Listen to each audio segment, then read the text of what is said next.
Assalamualaikum warahmatullahi wabarakatuh. Kembali lagi di channel Kelambu Hitam. Bersama saya Lukman yang akan selalu membawakan cerita horor untuk menemani aktivitas kalian semua.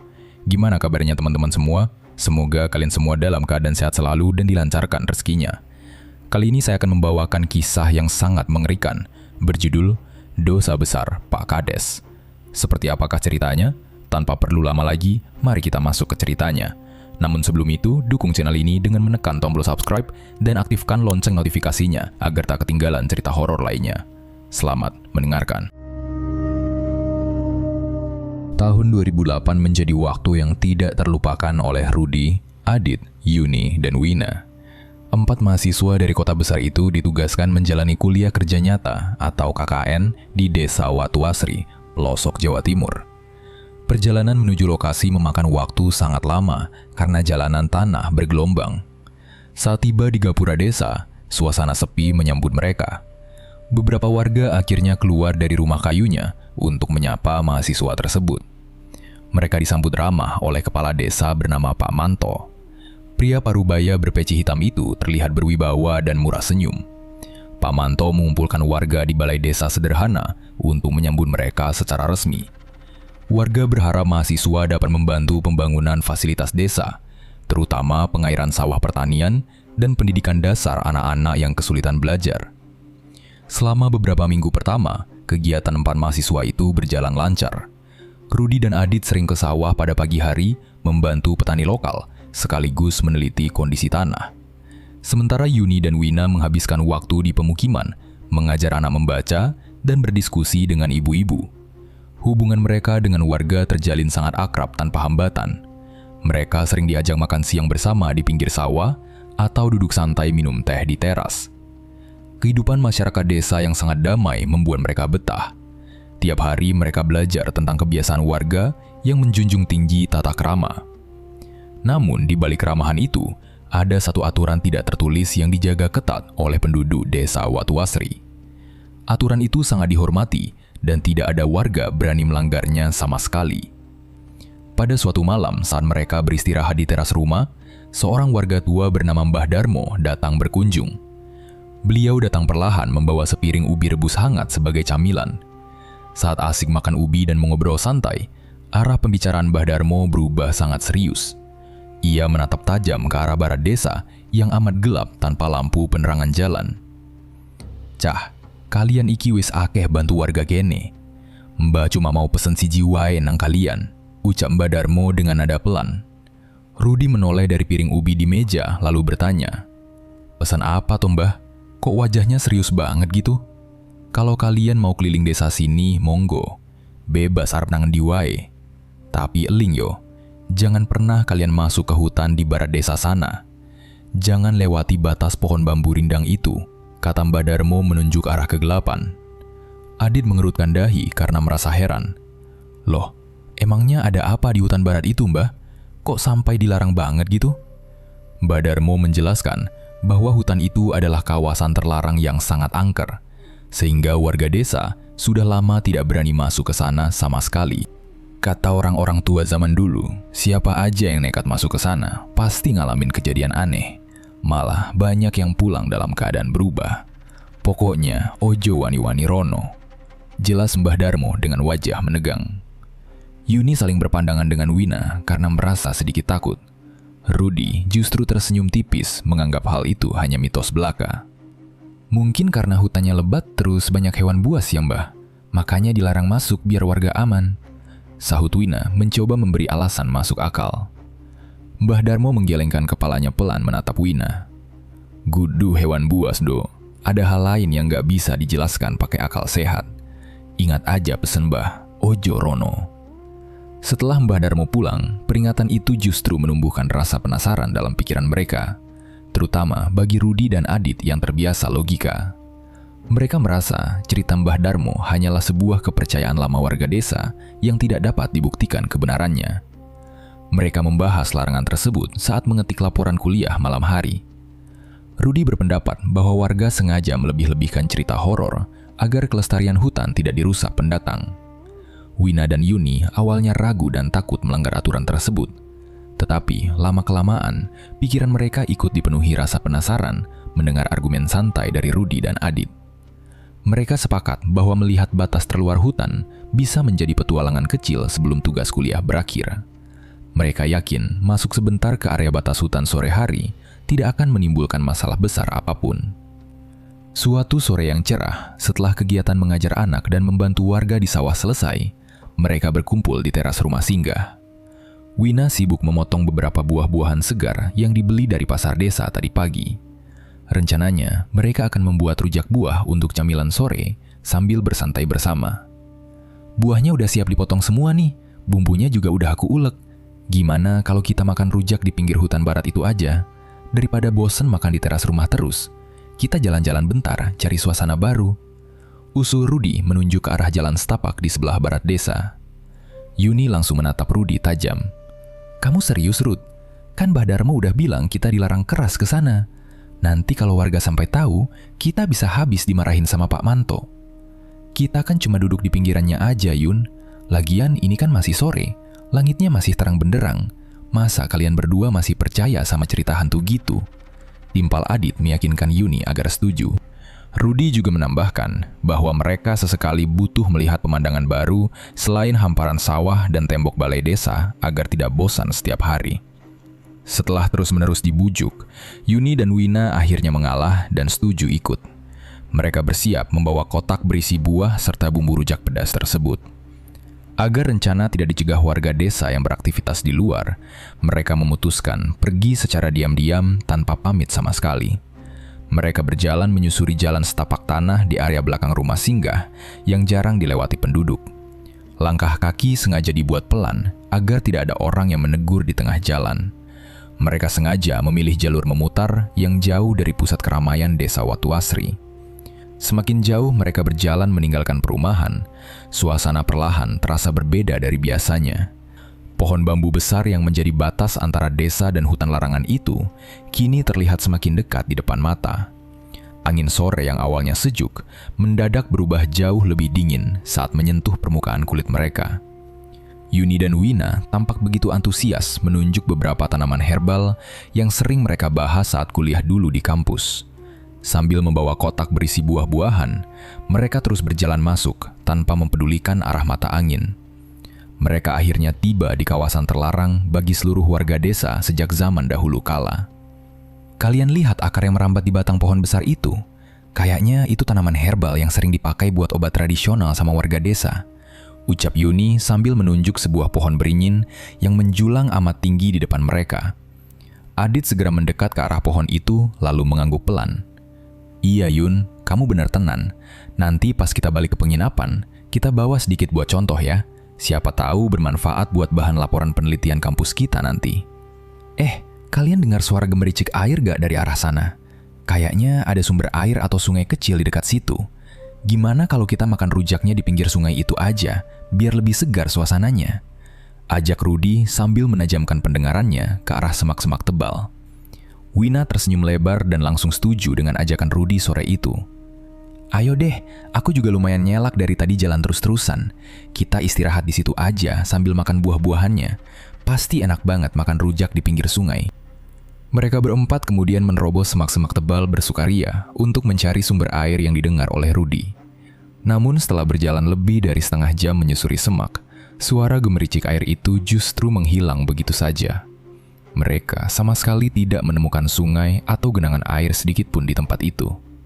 Hutan terasa semakin lebat, dan jalan setapak yang sejak tadi mereka lewati juga sudah tertutup rapat oleh rumput liar yang tinggi. Matahari mulai turun perlahan ke arah barat, dan membuat suasana hutan menjadi remang-remang. Adit mencoba melihat ke arah belakang untuk mencari jalan pulang yang tadi mereka lewati bersama. Namun yang terlihat di belakang mereka hanyalah deretan pohon besar yang bentuknya terlihat sama persis semua. Kepanikan perlahan mulai menjalar di hati mereka saat menyadari bahwa jalan pulang sudah tidak dapat ditemukan lagi. Ruth, kita balik sekarang aja yuk. Langitnya udah mulai gelap banget itu. Aku takut kita malah makin nyasar ke dalam kalau jalan terus. Ucap Yuni dengan nada suara yang mulai bergetar karena panik. Rudy mencoba menutupi rasa paniknya sendiri dan mengajak teman-temannya berjalan memutar. Tenang aja Yun, kita pasti bisa nemuin jalan keluar kok. Tadi kita kan cuma jalan lurus aja masuknya. Berarti pulangnya kita tinggal putar balik ke arah belakang sana. Mereka berusaha keras kembali dengan mengikuti beberapa jalur kecil yang terlihat samar di antara semak-semak. Sayangnya, semua usaha itu sama sekali tidak membuahkan hasil yang baik. Setelah berputar-putar mencari jalan keluar selama hampir 2 jam lamanya, mereka justru kembali lagi ke tempat yang sama. Batang pohon beringin yang tadi mereka lihat bersama kembali muncul dengan angkuh di hadapan mereka. Langit di atas hutan sudah benar-benar berubah menjadi gelap gulita tanpa cahaya mentari. Hanya ada sedikit cahaya bulan purnama yang berhasil menembus celah dedaunan pohon besar. Suhu udara juga menurun drastis secara tiba-tiba, sehingga membuat tubuh mereka mulai menggigil kedinginan. Dalam keadaan sangat lelah dan mulai putus asa, Adit mengusulkan agar mereka mencari tempat berteduh sementara waktu. Mereka terus berjalan pelan menembus kegelapan malam dengan hanya mengandalkan penerangan cahaya dari layar ponsel genggam. Di tengah keputusasaan mencari tempat aman, sorot cahaya terang dari ponsel Wina tidak sengaja mengenai sebuah bangunan kayu di balik pohon besar.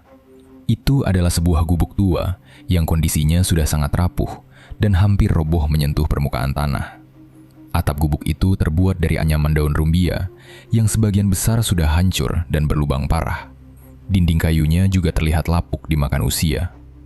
Mereka berempat segera melangkah cepat mendekat ke arah gubuk itu untuk sekedar berlindung dari sapuan angin malam.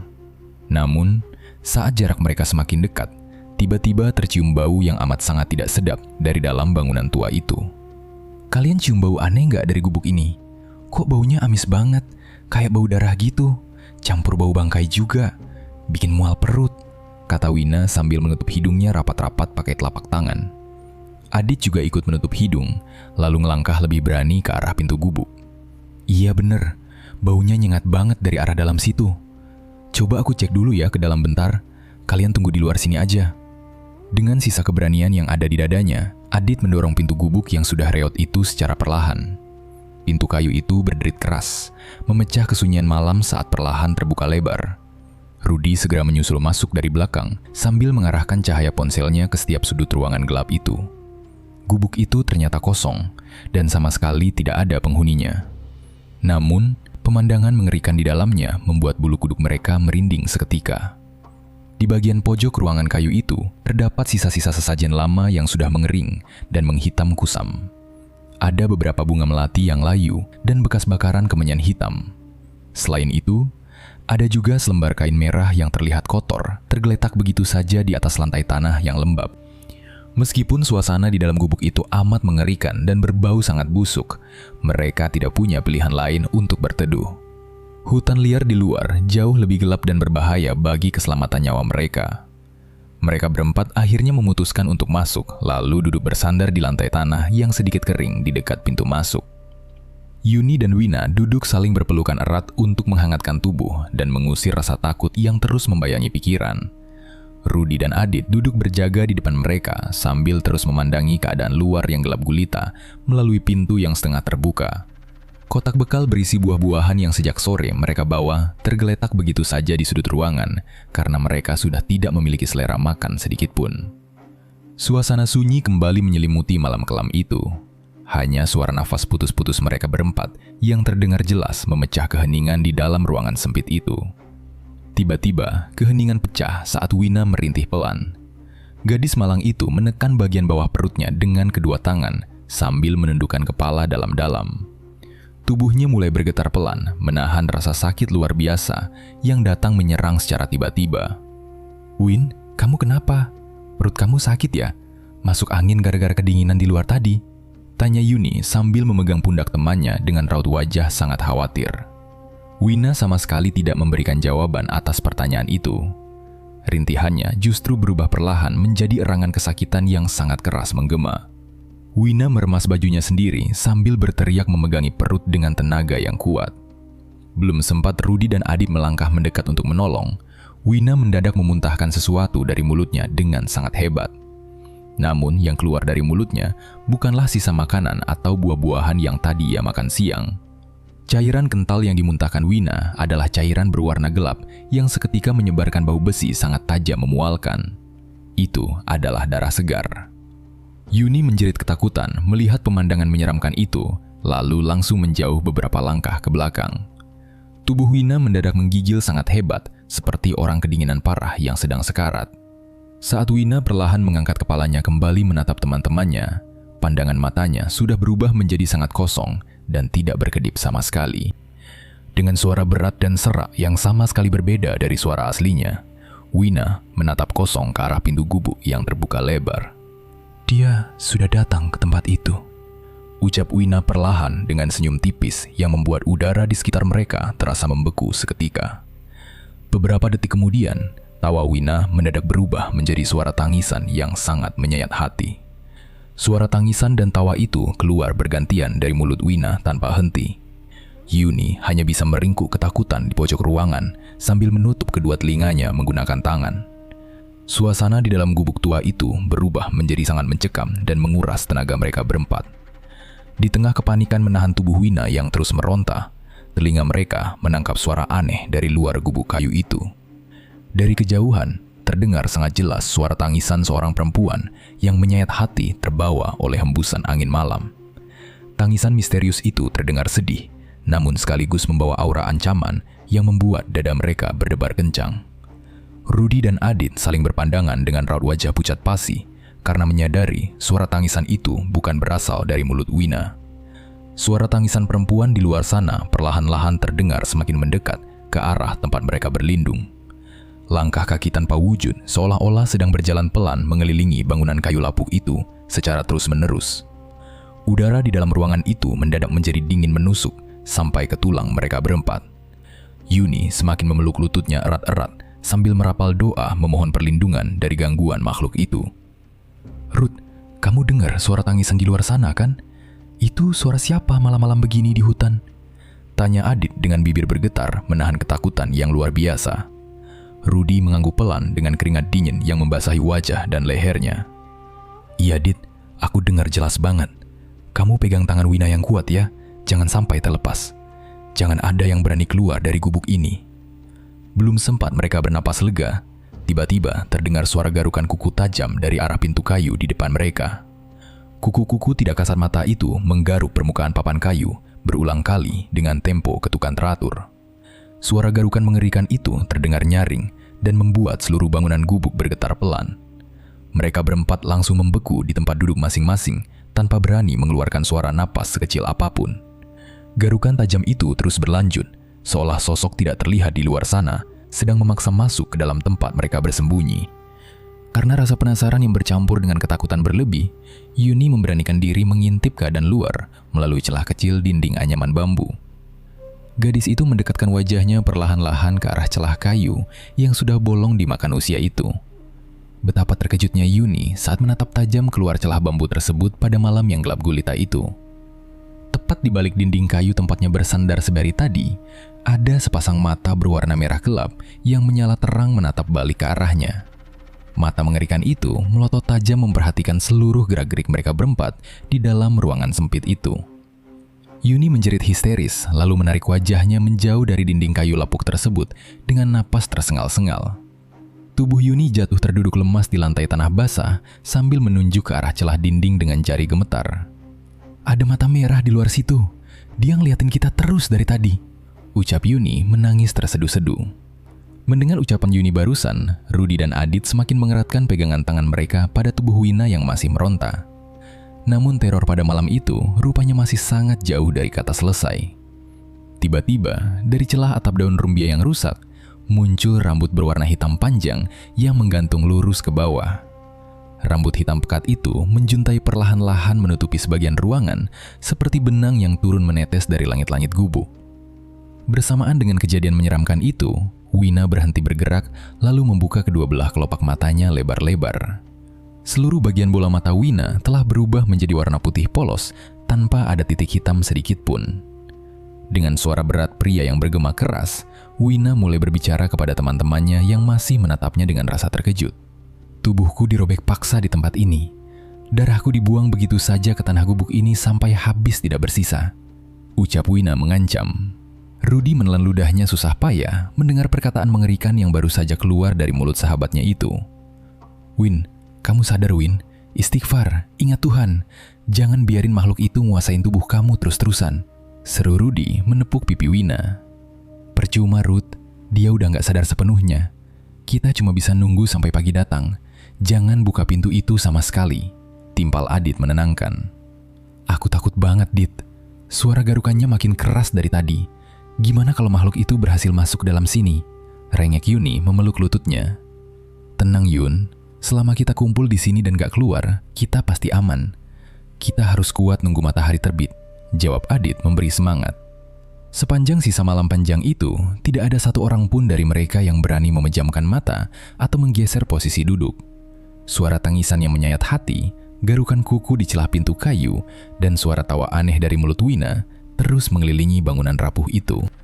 Mereka hanya bisa duduk, saling merapatkan tubuh satu sama lain, demi mendapatkan sedikit rasa hangat dari gangguan mengerikan di luar sana. Sesekali, hembusan angin malam membawa masuk bau busuk bangkai binatang yang membuat perut mereka mual bukan kepalang.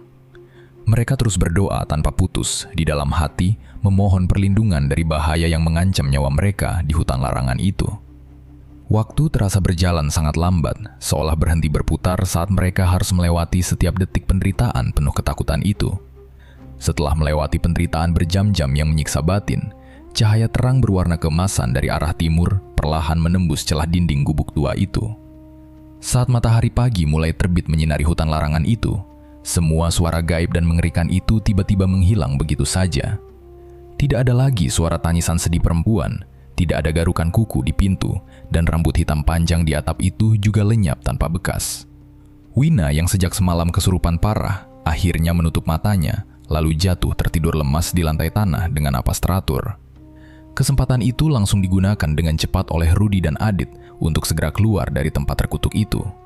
Mereka memapah tubuh Wina yang tidak berdaya, melangkah keluar dari gubuk tua, menyusuri jalan setapak yang kini terlihat jelas. Wina sesekali meracau berbicara sendiri, mengucapkan kalimat tidak jelas saat dibawa pulang. Mereka akhirnya tiba di batas desa dengan susah payah, namun Rudy khawatir jika mereka pulang ke rumah singgah, para warga desa akan melihat keadaan Wina, lalu timbul banyak pertanyaan dari warga kepada mereka berempat. Oleh karena itu, Rudy mengajak teman-temannya untuk menyewa sebuah kamar di penginapan kecil yang ada di ujung desa Watu Asri itu. Mereka menyewa satu kamar tidur berukuran lumayan besar agar bisa terus berkumpul dan menjaga Wina secara bergantian. Sesampainya di kamar penginapan itu, mereka langsung membaringkan tubuh Wina di atas kasur yang ada di sudut ruangan. Sepanjang hari itu, Wina hanya diam membisu tanpa mau berbicara satu patah kata pun kepada teman-temannya. Gadis itu menolak saat Yuni menyuapkan makanan atau memberikan segelas air putih hangat. Namun saat suasana kamar sedang sepi, Wina tiba-tiba tertawa pelan dengan suara yang terdengar sangat menyeramkan. Tawa itu terdengar persis seperti tawa makhluk yang merasuki tubuhnya saat berada di gubuk tua itu. Rudy dan Adit terus berjaga di dekat pintu kamar karena perasaan mereka masih diliputi rasa takut yang luar biasa. Mereka sangat berharap malam segera berlalu agar bisa mencari bantuan kepada warga desa pada keesokan harinya. Ruth, Wina dari tadi siang cuma diam terus ketawa-ketawa sendiri. Aku jadi merinding terus lihat wajahnya. Kita harus gimana malam ini? Keluh Yuni yang duduk menyender ke dinding kamar itu. Rudy menghela napas panjang lalu menatap Yuni dengan tatapan lelah. Kamu sabar dulu ya Yun, kita juga bingung harus berbuat apa sekarang.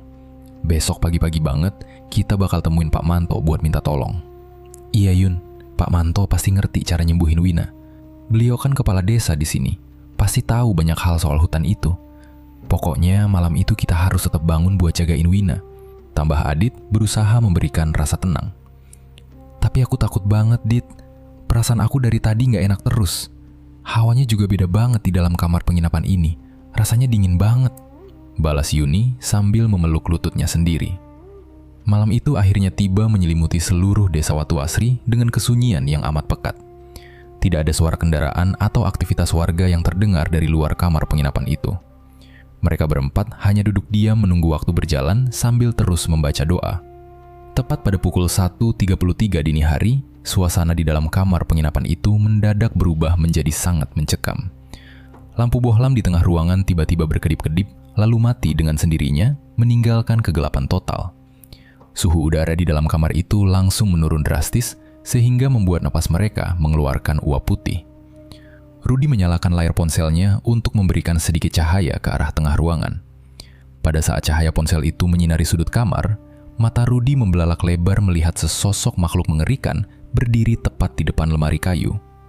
Makhluk itu adalah sosok perempuan dengan wajah yang sudah setengah membusuk seperti mayat lama. Mata sebelah kanan perempuan itu hilang, menyisakan lubang hitam yang dalam dan berair. Mulut makhluk itu robek lebar sampai ke bagian telinga, sehingga memperlihatkan gigi-giginya yang patah dan menghitam. Bau busuk bangkai seketika menyebar ke seluruh penjuru kamar penginapan itu, membuat perut mereka kembali terasa mual. Rudy ingin berteriak keras memperingatkan teman-temannya, tetapi tenggorokannya terasa tercekat, seolah ada tangan tidak terlihat yang mencekiknya dengan kuat. "Dit, Yun, lihat ke arah lemari itu," bisik Rudy dengan suara sangat pelan dan bergetar hebat. Adit dan Yuni menoleh perlahan ke arah yang ditunjuk oleh Rudy. Keduanya langsung membeku di tempat duduk mereka dengan mata terbuka lebar. Bersamaan dengan kemunculan makhluk mengerikan itu, Yuni mendadak kehilangan kesadaran, lalu tubuhnya ambruk ke lantai kamar. Hanya dalam hitungan detik, Yuni kembali membuka matanya yang kini sudah berubah warna menjadi putih polos, sama persis seperti Wina semalam. Yuni ikut kesurupan. Gadis itu bangkit berdiri dengan gerakan patah-patah, lalu tertawa melengking memecah kesunyian malam. Wina yang sedari tadi berbaring di atas kasur juga tiba-tiba duduk tegak, menatap lurus ke arah hantu perempuan itu.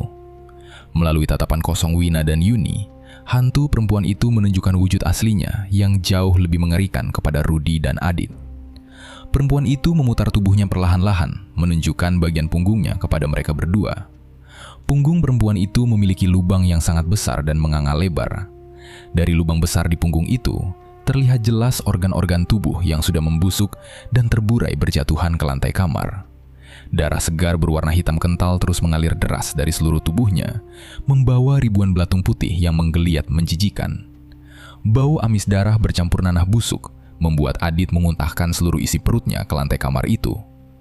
Hantu itu terus menatap Rudy dan Adit dengan pandangan penuh amarah dan dendam yang sangat dalam.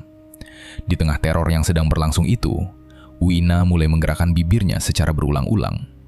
Mulut Wina terus menggumamkan satu nama dengan nada suara yang terdengar sangat marah. "Anissa, Anissa, Anissa." Gumam Wina secara terus-menerus memecah ketegangan di dalam kamar itu. Yuni yang juga sedang kesurupan ikut menimpali gumaman Wina dengan suara tangisan perempuan yang sangat sedih. "Anissa belum tenang.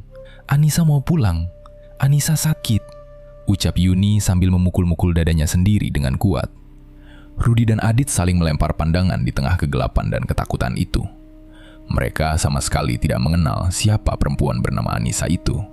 Tidak ada satupun warga desa yang pernah menyebutkan nama itu selama mereka menjalani kegiatan kuliah di desa itu. Namun, Rudy sangat yakin bahwa semua rentetan kejadian gaib di hutan larangan itu sangat berhubungan erat dengan arwah perempuan bernama Anissa itu.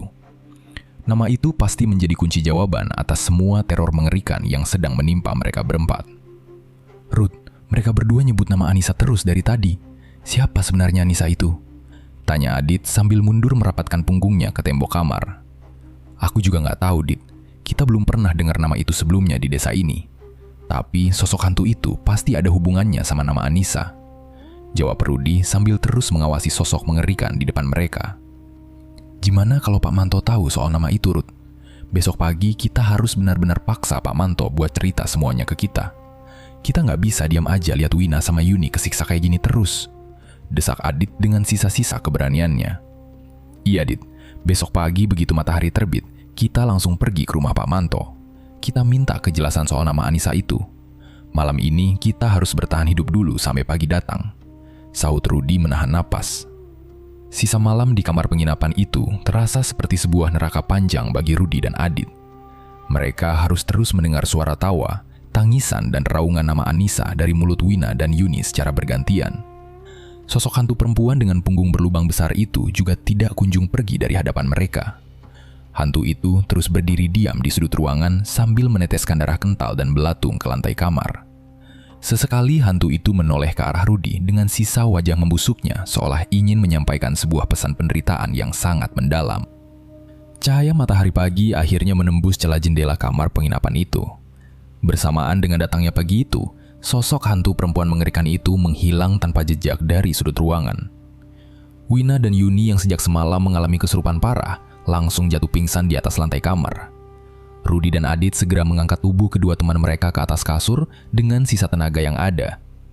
Mereka berdua duduk di lantai sambil mengatur napas yang masih terasa sesak akibat ketakutan semalaman. Setelah beristirahat selama beberapa jam, Yuni perlahan membuka matanya dan kembali sadar sepenuhnya. Yuni tampak sangat kebingungan karena tidak mengingat kejadian mengerikan yang menimpa dirinya pada malam itu. Rudy menceritakan semua kejadian itu secara singkat kepada Yuni agar gadis itu mengerti situasi mereka saat itu. Mereka bertiga sepakat bahwa kejadian gaib itu sudah sangat membahayakan nyawa mereka semua. Rudy memutuskan untuk segera pergi ke rumah Pak Manto hari itu juga untuk meminta penjelasan lengkap. Wina yang masih belum sadarkan diri terpaksa ditinggal di dalam kamar penginapan dengan pintu terkunci dari luar. Mereka bertiga berjalan dengan langkah gontai menyusuri jalanan desa Watu Asri pada pagi hari itu. Wajah Rudy, Adit, dan Yuni terlihat sangat pucat dan kelelahan karena tidak tidur sama sekali. Udara pagi itu terasa sangat dingin, namun tubuh mereka terus mengeluarkan keringat karena rasa cemas yang mendalam. Saat mereka berjalan melewati rumah-rumah warga, suasana desa itu terasa sangat sepi dan berbeda dari hari-hari sebelumnya. Beberapa warga yang biasanya menyapa dengan ramah, kini hanya melihat mereka dari jauh dengan pandangan curiga. Yuni merapatkan jaketnya karena merasa tidak nyaman dengan tatapan aneh dari para penduduk desa itu. Sesampainya di depan rumah Pak Manto, Rudy langsung mengetuk pintu kayu rumah itu dengan ketukan yang cukup keras. Tidak lama kemudian, Pak Manto membuka pintu dengan senyum ramah yang selalu menjadi ciri khasnya. Kepala desa itu mempersilakan Rudy, Adit, dan Yuni untuk duduk di kursi kayu yang ada di ruang tamu rumahnya. "Tumben pagi-pagi sekali kalian sudah datang ke rumah Bapak. Ada keperluan penting apa dengan Bapak?" tanya Pak Manto sambil duduk di hadapan mereka bertiga. Rudy mengambil napas panjang untuk menenangkan detak jantungnya sebelum mulai berbicara. "Iya Pak, kami mau minta tolong dan nanya sesuatu yang sangat penting. Semalam teman kita Wina kesurupan parah setelah pulang dari hutan barat itu." Mendengar ucapan Rudy barusan, senyum di wajah Pak Manto perlahan mulai memudar. "Bapak kan sudah bilang lewat Mbah Darmo, kalian dilarang keras masuk ke hutan itu. Kenapa kalian masih nekat melanggar aturan desa? Kami minta maaf Pak, kami cuma jalan-jalan sebentar di pinggir hutan itu. Tapi masalahnya bukan cuma itu aja Pak. Waktu Wina dan Yuni kesurupan semalam, mereka terus menyebutkan satu nama berulang kali. Kami mau tahu, siapa sebenarnya perempuan bernama Anissa itu, Pak?" tanya Adit dengan nada suara yang cukup tegas menatap mata Pak Manto. Begitu nama Anissa keluar dari mulut Adit, wajah Pak Manto mendadak berubah menjadi sangat pucat. Tangan kepala desa itu terlihat bergetar memegang lengan kursi kayu yang didudukinya. Raut wajah Pak Manto yang semula ramah, kini berubah menjadi sangat marah dan penuh ketakutan. Pria paruh baya itu langsung berdiri dari tempat duduknya dan menunjuk ke arah pintu keluar rumahnya. "Kalian jangan sembarangan bicara di rumah ini. Dari mana kalian dengar nama itu? Bapak tidak tahu siapa nama perempuan yang kalian sebutkan itu," bentak Pak Manto dengan suara yang sangat keras dan kasar. Yuni terkejut melihat reaksi kepala desa itu, lalu berusaha menenangkan suasana. "Pak, tolong kami Pak. Teman kami terus-terusan diganggu sama hantu perempuan itu. Kami yakin Bapak pasti tahu cerita tentang Anissa itu." "Keluar kalian dari rumah Bapak sekarang juga. Jangan pernah kalian berani sebut-sebut nama itu lagi di desa ini. Kalian hanya pendatang yang tidak tahu apa-apa.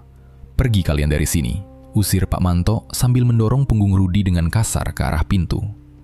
Rudy, Adit, dan Yuni terpaksa keluar dari rumah kepala desa itu dengan perasaan sangat bingung dan kecewa. Pak Manto langsung menutup pintu rumahnya dengan bantingan yang sangat keras dari dalam.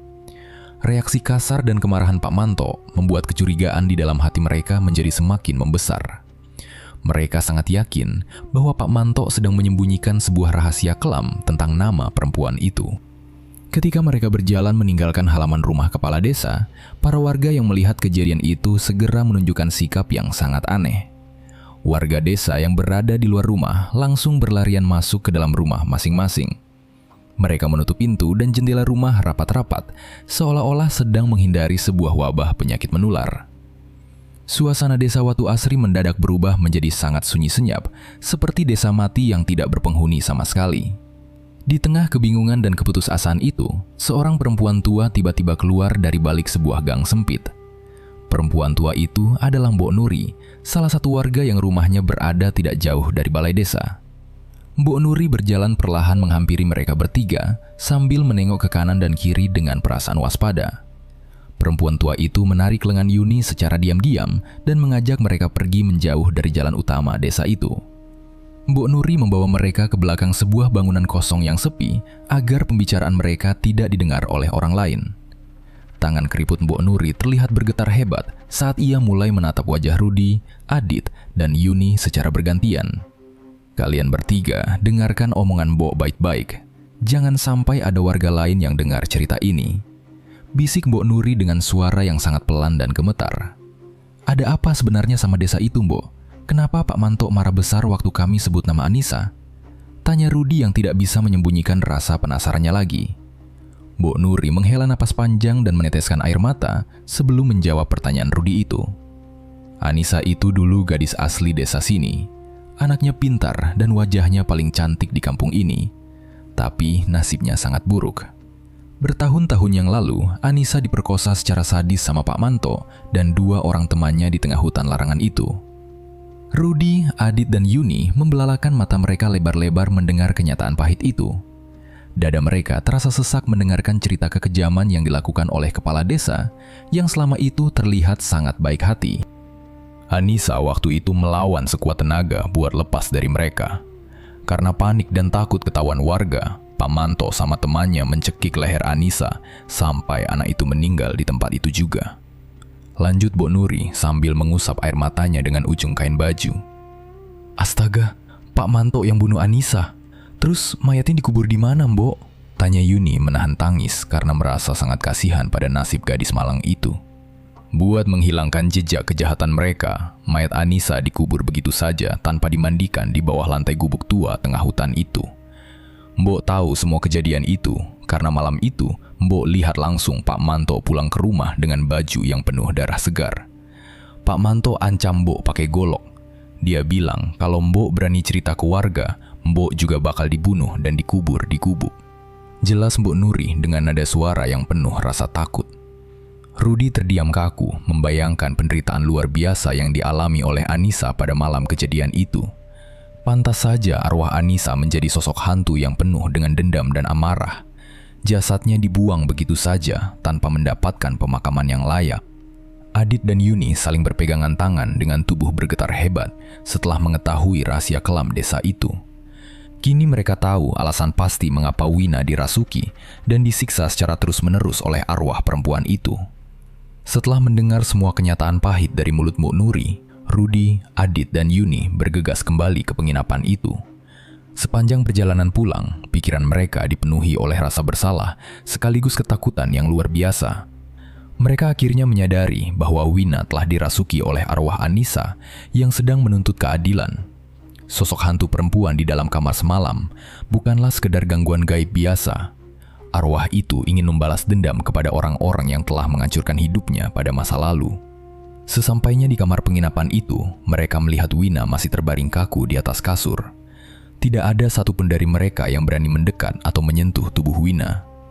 Menjelang malam hari, suasana desa Watu Asri itu kembali diliputi oleh kesunyian yang amat mencekam.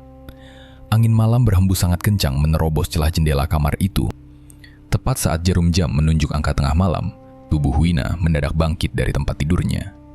Gerakan tubuh gadis malang itu terlihat sangat kaku dan patah-patah, sama sekali tidak wajar seperti manusia hidup. Mata Wina terbuka lebar dengan bola mata yang memutih sepenuhnya. Tanpa mengucapkan sepatah kata pun, Wina berjalan cepat keluar dari kamar penginapan itu menembus kegelapan malam. "Dit, Yun, ayo cepat kejar Wina, jangan sampai dia pergi sendirian keluar sana," teriak Rudy sambil berlari menyusul keluar pintu. "Dia mau pergi kemana malam-malam begini, Ruth? Jalannya cepat banget padahal matanya kosong begitu," ucap Yuni sambil berlari ketakutan di belakang Adit. "Aku yakin dia pasti mau pergi ke rumah Pak Manto, Yun. Arwah Anissa itu pasti mau balas dendam sekarang juga," jawab Adit dengan napas tersengal-sengal. Tebakan Adit ternyata benar. Langkah kaki Wina yang sangat cepat membawa tubuhnya langsung menuju ke arah halaman rumah kepala desa itu. Sesampainya di sana, Wina mendobrak pintu kayu rumah Pak Manto dengan tenaga yang sangat luar biasa besar. pintu tebal itu hancur berantakan hanya dengan satu kali dorongan tangan Wina. Rudy, Adit, dan Yuni yang baru saja tiba hanya bisa berdiri kaku di depan pagar rumah itu. Mereka terlalu takut untuk ikut campur karena hawa kemarahan dari tubuh Wina terasa sangat menakutkan. Dari dalam rumah itu, terdengar suara jeritan Pak Manto yang meminta tolong dengan sangat keras. Di luar dugaan semua orang, Wina keluar dari pintu rumah sambil menyeret kerah baju Pak Manto dengan satu tangan saja. Laki-laki paruh baya yang biasanya terlihat berwibawa itu kini menangis ketakutan sambil meronta-ronta. Tenaga Wina yang sedang dirasuki arwah itu jauh melebihi tenaga seorang laki-laki dewasa. Wina terus menyeret tubuh Pak Manto tanpa ampun menuju ke arah lapangan luas di tengah desa itu. "Ampun, tolong lepaskan saya. Tolong siapa saja bantu saya," teriak Pak Manto sambil memegangi tangan Wina yang mencengkeram kerahnya. Namun teriakan Pak Manto itu sama sekali tidak dihiraukan oleh Wina. Tubuh kepala desa itu terseret dengan kasar di atas tanah berbatu sepanjang jalan menuju lapangan. Kulit kaki dan tangan Pak Manto robek tak kena batu tajam hingga mengeluarkan banyak darah. Banyak warga desa yang akhirnya berdatangan keluar rumah karena mendengar teriakan minta tolong yang sangat keras itu. Warga desa berkumpul mengelilingi pinggir lapangan itu sambil membawa obor penerangan. Namun tidak ada satupun dari para warga itu yang berani melangkah maju untuk menolong Pak Manto. Mereka semua diam mematung karena ketakutan melihat mata putih Wina dan keadaan mengerikan di lapangan itu. Setelah sampai di tengah lapangan itu, Wina melempar tubuh Pak Manto ke tanah dengan sangat kasar. Pak Manto meringkuk kesakitan sambil terus memohon ampun dengan suara gemetar. Melalui mulut Wina, arwah Anissa mulai berbicara kepada seluruh warga desa yang sedang berkumpul malam itu.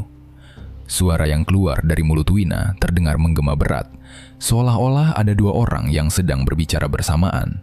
"Malam itu, kamu perkosa aku, kamu pukul aku, kamu cekik leherku sampai napasku berhenti. Setelah aku mati, kamu buang badanku di bawah tanah kotor itu tanpa rasa bersalah sedikit pun," ucap Wina menunjuk wajah Pak Manto dengan tatapan tajam. Seluruh warga desa terkesiap mendengar pengakuan mengerikan yang keluar dari mulut Wina itu. Rahasia kelam yang selama itu ditutupi rapat-rapat akhirnya terbongkar di hadapan semua orang. "Sekarang kamu harus rasakan semua rasa sakit yang aku rasakan malam itu. Kamu harus bayar perbuatan kejam kamu itu dengan nyawamu sendiri," teriak Wina dengan suara tangisan yang sangat sedih. Tanpa rasa kasihan, Wina berjalan cepat mendekati salah satu pagar bambu di pinggir lapangan itu. Gadis itu mengambil sebuah obor bambu yang apinya sedang menyala terang. Wina kembali berjalan mendekati tubuh Pak Manto yang sedang merangkak mundur ketakutan. Dengan raut wajah penuh dendam yang besar, Wina melemparkan obor menyala itu tepat ke atas tubuh Pak Manto. Api dari obor itu dengan cepat menyambar pakaian Pak Manto dan membesar dalam hitungan detik. Pak Manto menjerit sangat histeris saat api mulai membakar seluruh permukaan kulitnya. Kepala desa itu berguling-guling di atas tanah berbatu sambil berteriak memanggil nama warga untuk meminta pertolongan. "Tolong panas, tolong siram air, tolong saya," jerit Pak Manto dengan suara yang mulai serak dan putus-putus. Namun rasa takut warga terhadap amarah arwah Anissa jauh lebih besar daripada rasa kasihan mereka. Tidak ada satu orang pun warga desa yang berani maju untuk memadamkan kobaran api itu. Rudy, Adit, dan Yuni juga hanya bisa menutup mata mereka karena tidak sanggup melihat pemandangan menakutkan di depan sana. Bau daging terbakar seketika menyebar memenuhi udara malam di lapangan desa itu. Teriakan minta tolong Pak Manto perlahan-lahan semakin melemah seiring dengan tubuhnya yang hangus terbakar api. Beberapa saat kemudian, tubuh laki-laki itu akhirnya berhenti bergerak sama sekali. Kepala desa itu meninggal dunia dalam keadaan terbakar hangus di hadapan seluruh warganya sendiri. Setelah pembalasan dendam itu selesai, tawa melengking terdengar pelan dari mulut Wina sebelum akhirnya memudar. Tubuh Wina mendadak terpental beberapa meter ke belakang, seolah ada tenaga besar yang melepaskannya. Gadis itu terhempas ke tanah, lalu jatuh pingsan tidak sadarkan diri di hadapan seluruh warga. Lapangan desa itu kembali sunyi senyap, menyisakan suara gemeretak api yang masih membakar sisa tubuh Pak Manto. Rudy, Adit, dan Yuni berlari mendekati tubuh Wina dengan dada yang masih berdegup sangat kencang. Keesokan harinya, cahaya matahari pagi bersinar amat terang menyinari desa Watu Asri. Sisa bau asap bekas kebakaran semalam masih tercium sangat jelas di udara sekitar lapangan desa itu. Pagi itu, Wina akhirnya membuka kedua matanya setelah pingsan cukup lama di kamar penginapan. Wina terlihat sangat kebingungan karena seluruh badannya terasa pegal dan sangat lelah akibat kerasukan semalaman. Rudy, Adit, dan Yuni kemudian menceritakan semua kejadian mengerikan yang terjadi pada malam pembalasan dendam itu secara perlahan-lahan. Wina menangis mendengarkan cerita tentang tubuhnya yang dikendalikan oleh arwah Anissa untuk menghukum kepala desa itu dengan cara dibakar. Setelah keadaan Wina sedikit lebih tenang dan bisa diajak berbicara, mereka berempat sepakat untuk menyelesaikan masalah kelam itu sampai tuntas pada hari itu juga. Mereka merasa harus segera menemukan jasad Anissa di dalam hutan agar arwah perempuan itu bisa beristirahat dengan tenang selamanya tanpa mengganggu orang lagi. Rudy dan Adit keluar dari penginapan lalu berjalan cepat untuk menemui beberapa warga desa yang sedang berkumpul merenung di balai desa. Warga desa masih merasa sangat terkejut dan diselimuti ketakutan akibat kejadian pembakaran Pak Manto semalam. Rudy mengajak para pria dewasa di desa itu untuk pergi ke hutan larangan secara bersama-sama pada pagi itu. Awalnya banyak warga yang menolak ajakan Rudy karena mereka masih sangat takut dengan kutukan hutan larangan yang sudah turun-temurun itu. Bapak-bapak sekalian, tolong dengarkan aku sebentar. Kita harus bantu arwah Anissa biar dia benar-benar tenang di alam sana. Kalau jasadnya dibiarkan begitu saja, terkubur tidak layak di dalam gubuk itu, desa ini tidak akan pernah aman dari gangguan gaib, ucap Rudy dengan suara lantang berusaha meyakinkan kerumunan warga desa itu. Seorang pria paruh baya yang sejak tadi memegang cangkul melangkah maju ke depan lalu mengangguk setuju dengan ucapan Rudy. Mas Rudy memang benar. Kita warga asli desa sini nggak bisa diem aja setelah tahu kejahatan besar Pak Manto.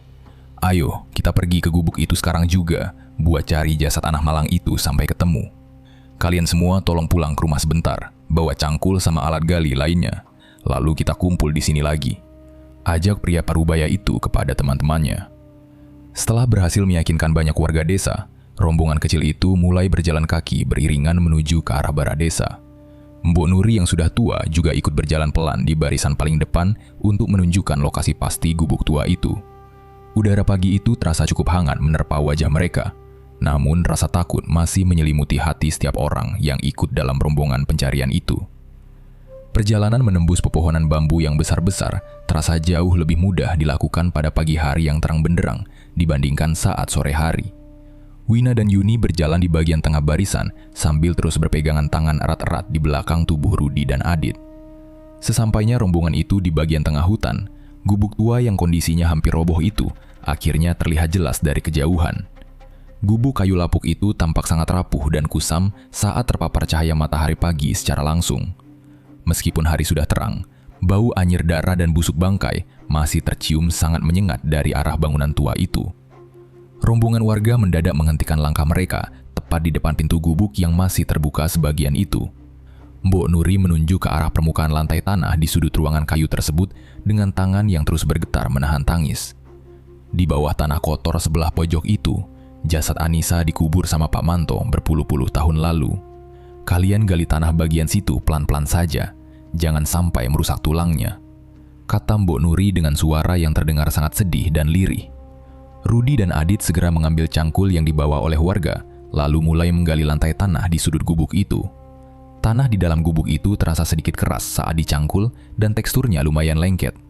Beberapa warga pria juga ikut masuk ke dalam ruangan untuk membantu menggali tanah itu secara bergantian agar proses pencarian jasad lebih cepat selesai. Semakin dalam mereka menggali tanah di sudut ruangan itu, bau busuk yang keluar dari lubang galian itu menjadi semakin kuat memukul hidung. Bau menyengat itu membuat perut mereka semua menjadi mual. Wina dan Yuni terpaksa mundur beberapa langkah keluar gubuk, lalu menutup hidung mereka rapat-rapat menggunakan kain baju.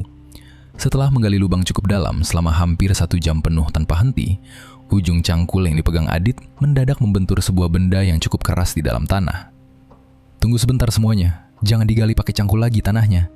Kayaknya ada benda keras di bawah tanah situ. Aku takut kena cangkul.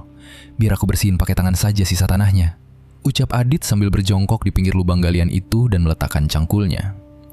Adit menyisihkan gumpalan tanah kotor itu menggunakan kedua telapak tangannya dengan pergerakan yang sangat hati-hati. Rudy ikut berjongkok di sebelah Adit untuk membantu membersihkan sisa tanah yang masih menempel kuat. Betapa terkejutnya mereka berdua saat melihat wujud asli benda keras yang membentur ujung cangkul Adit tadi. Benda keras itu adalah sekumpulan tulang belulang kerangka manusia yang warnanya sudah berubah menjadi sangat kusam termakan waktu. Di dekat tumpukan kerangka manusia itu, Adit juga menemukan sebuah kalung manik-manik berwarna biru yang seluruh permukaannya sudah tertutup lumpur tebal. Tidak jauh dari letak kalung biru itu, terdapat sobekan kain yang sangat kotor dan kumal. Kain itu adalah sobekan bagian rok seragam sekolah yang sudah membusuk dan hampir hancur menyatu dengan tanah lembab. Penemuan kerangka dan barang-barang peninggalan itu menjadi bukti sangat nyata bahwa semua cerita yang keluar dari mulut Mbok Nuri memang benar adanya. Beberapa jam setelah penemuan itu, polisi dan pihak berwenang dari kota akhirnya datang ke desa Watuasri itu untuk melakukan tindakan hukum. Mobil polisi dan mobil ambulans terpaksa diparkir di pinggir batas hutan karena jalan setapak kecil sama sekali tidak bisa dilewati oleh kendaraan besar. Beberapa petugas kepolisian berseragam lengkap segera memasang garis polisi berwarna kuning terang mengelilingi seluruh bangunan gubuk tua itu. Mereka melakukan proses pemeriksaan tempat kejadian perkara dengan sangat teliti dan hati-hati. Kerangka tulang Anissa kemudian diangkat dari dalam lubang galian tanah itu satu persatu oleh petugas kepolisian. Seluruh tulang belulang itu langsung dimasukkan ke dalam kantong jenazah berwarna hitam tebal untuk dibawa keluar dari hutan larangan. Rudy, Adit, Yuni, dan Wina hanya bisa melihat proses evakuasi panjang itu dari kejauhan dengan perasaan hati yang sangat lega bercampur sedih. Saat petugas selesai membawa kantong jenazah itu tiba di lapangan desa, kedua orang tua Anissa sudah menunggu sejak tadi sambil menangis terseduh-seduh di pinggir jalan.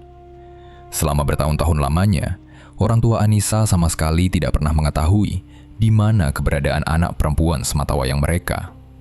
Mereka selalu mengira Anissa pergi kabur begitu saja dari desa karena menghilang tanpa memberikan kabar berita sama sekali. Sang ibu langsung jatuh berlutut lemas di tanah lapangan saat matanya melihat kantong jenazah hitam berisi tulang anaknya itu. Ya Allah, anakku, kasihan sekali nasibmu, Nak. Kenapa orang-orang jahat itu tega berbuat sekejam ini sama kamu? Teriak ibu Anissa sambil menangis histeris, mencoba memeluk kantong jenazah itu dari pelukan petugas.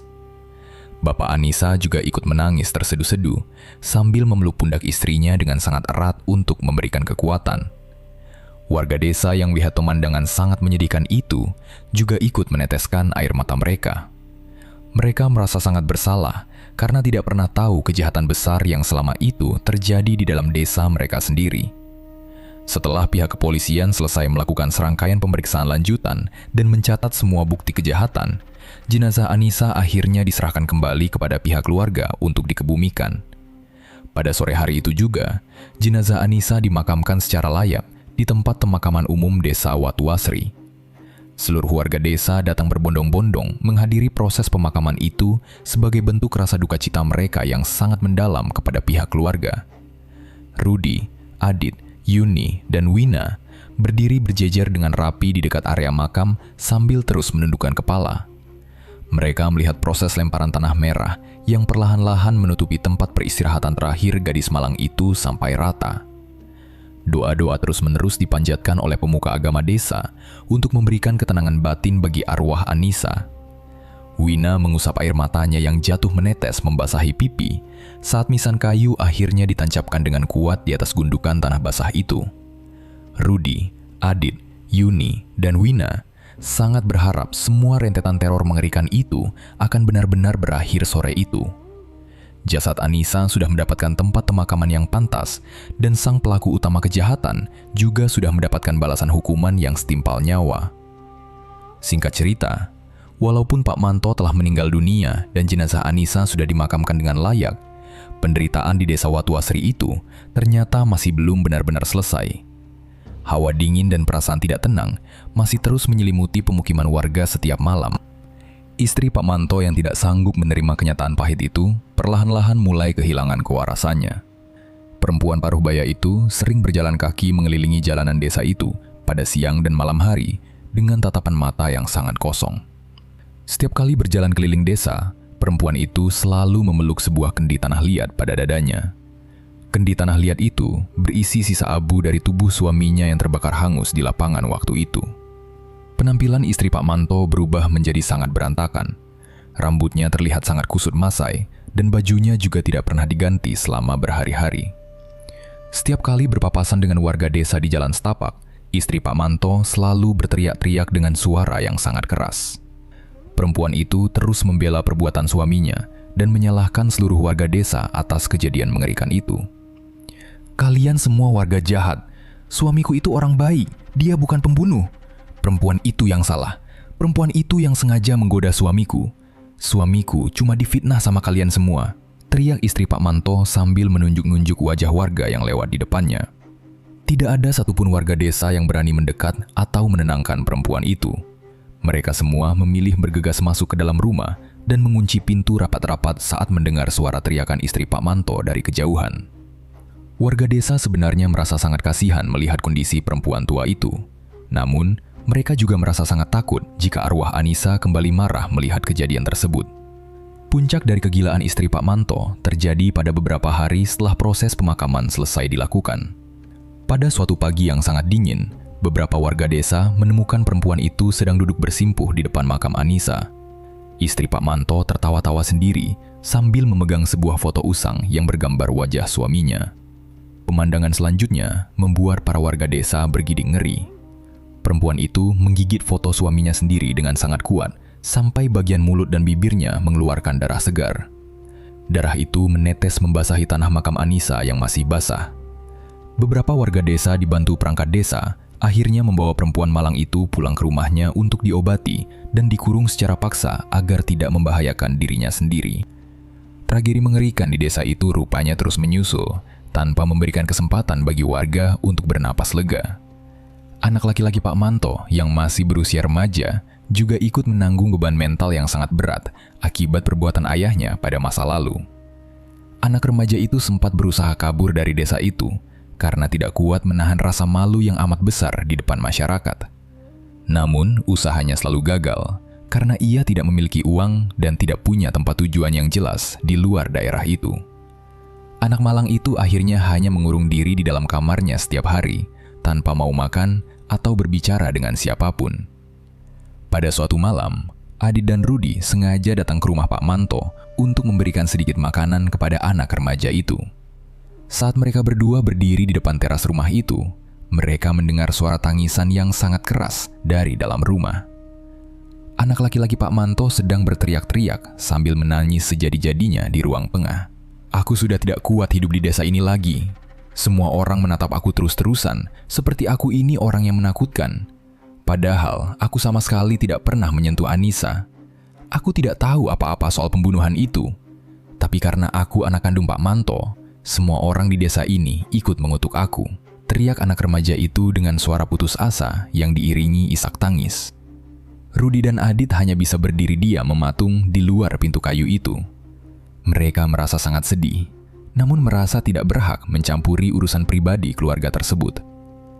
Mereka akhirnya meletakkan bungkusan makanan itu di atas meja teras, lalu pulang kembali ke penginapan dengan perasaan dada yang sangat sesak. Keesokan paginya, suara jeritan seorang tetangga kembali terdengar nyaring, memecah keheningan desa Watu Asri itu. Anak laki-laki Pak Manto ditemukan sudah tidak bernyawa di dalam rumahnya sendiri. Anak remaja itu mengakhiri hidupnya dengan cara gantung diri menggunakan seutas tali tambang di bagian atap dapur rumahnya. Keputusasaan dan rasa malu yang ditanggungnya rupanya sudah terlalu berat untuk dipikul sendirian. Kematian anak malang itu menambah panjang daftar duka dan penderitaan yang terjadi di desa terpencil itu. Satu kejahatan yang dilakukan pada masa lalu rupanya telah menghancurkan banyak kehidupan dan merenggut nyawa orang-orang yang bahkan sama sekali tidak ikut melakukan kejahatan itu. Beberapa hari setelah kejadian bunuh diri itu, masa tugas kuliah kerja nyata Rudi, Adit, Yuni, dan Wina akhirnya selesai. Wina sudah kembali sehat dan bisa berjalan dengan normal, meskipun warna wajahnya masih terlihat sedikit pucat. Mereka berempat sudah mengemasi semua pakaian dan barang-barang bawaan mereka ke dalam tas besar untuk bersiap pulang ke kota asal mereka.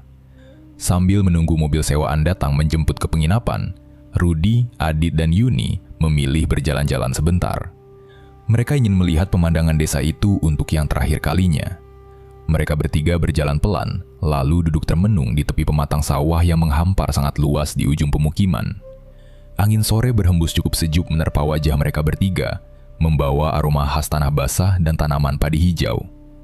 Namun, suasana pada sore itu terasa sangat berbeda dibandingkan saat mereka baru pertama kali menginjakkan kaki ke desa itu. Tidak ada lagi canda tawa ceria atau obrolan ringan di antara mereka bertiga.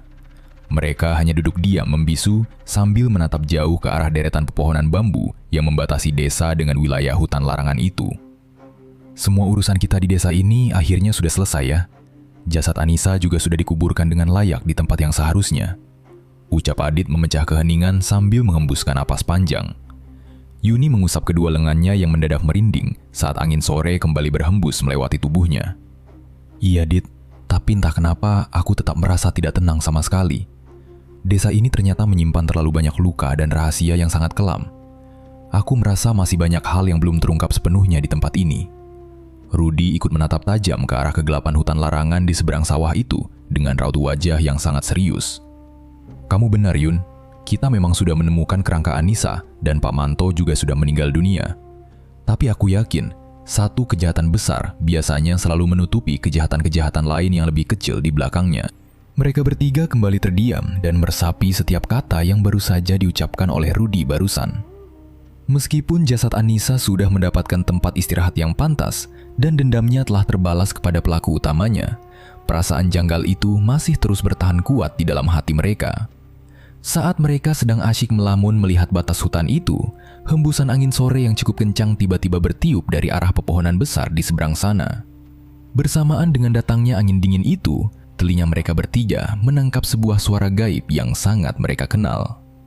Dari kejauhan arah hutan larangan itu, terdengar suara tawa kecil seorang perempuan yang melengking pelan terbawa oleh hembusan angin sore. Suara tawa itu terdengar sangat persis dengan suara tawa arwah Anissa saat merasuki tubuh Wina di dalam gubuk tua waktu itu. Rudy, Adit, dan Yuni langsung menoleh bersamaan ke arah sumber suara dengan mata terbuka sangat lebar. Jantung mereka kembali berdegup kencang saat menyadari bahwa suara tawa mengerikan itu masih bergema mengelilingi desa itu. Mereka saling memandang satu sama lain dalam kebisuan yang panjang tanpa berani mengucapkan sepatah kata pun. Pada detik itu juga, mereka menyadari satu hal yang sangat menakutkan tentang desa Watuasri. Meskipun semua pelaku utama sudah mendapatkan balasan yang setimpal, ternyata masih ada sesuatu yang sangat gelap di dalam hutan larangan itu yang belum benar-benar pergi dengan tenang. Cerita pun berakhir. Terima kasih buat teman-teman yang udah menyimak cerita ini sampai akhir. Buat teman-teman yang baru bergabung, jangan lupa untuk subscribe dan aktifkan lonceng notifikasinya. Nantikan cerita horor terbaru dari Kelambu Hitam. Saya Lukman, mohon pamit undur diri. Wassalamualaikum warahmatullahi wabarakatuh.